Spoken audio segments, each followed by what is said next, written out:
Vous rêvez de partir en safari sans quitter votre canapé. Ce soir, vous allez pouvoir approcher des lions ou des éléphants d'Afrique. Une entreprise française permet d'explorer au choix la savane, la jungle ou même les fonds marins grâce à la réalité virtuelle. Place à nos courageux explorateurs Didier Périsky et Dominique Paris. Oh là là.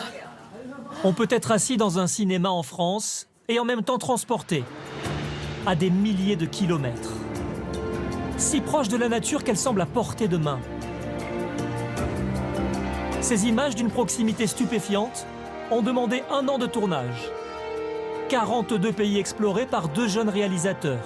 On essaie de faire bouger l'araignée et c'est pas évident. Ensemble, ils ont créé la toute première réserve animale virtuelle au monde.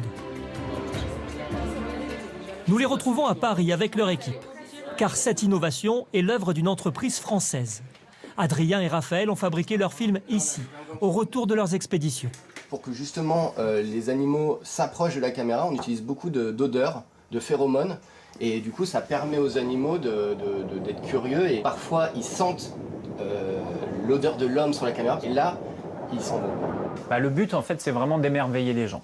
C'est de les transporter dans la nature, de les téléporter vraiment au milieu des animaux.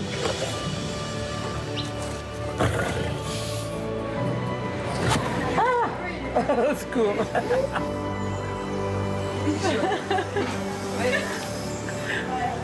Visiblement, le système est efficace. C'était trop bien. C'était comme si c'était réalité. J'étais un peu sidérée en fait. Donc pareil, j'avais l'impression d'être avec les animaux. Et l'immersion fascine, quel que soit l'univers. J'ai fait de la plongée, mais jamais aussi près de cachalots comme ça. C'est ce qui m'a le plus impressionné. La diffusion vient de débuter dans 2 cinémas parisiens. Elle devrait s'étendre à d'autres villes en France. La Finlande, la Belgique, la Chine ont déjà passé commande. Bientôt les États-Unis et le Brésil. Le pari virtuel des 2 réalisateurs est un succès et profite aussi aux acteurs de ces films, les animaux.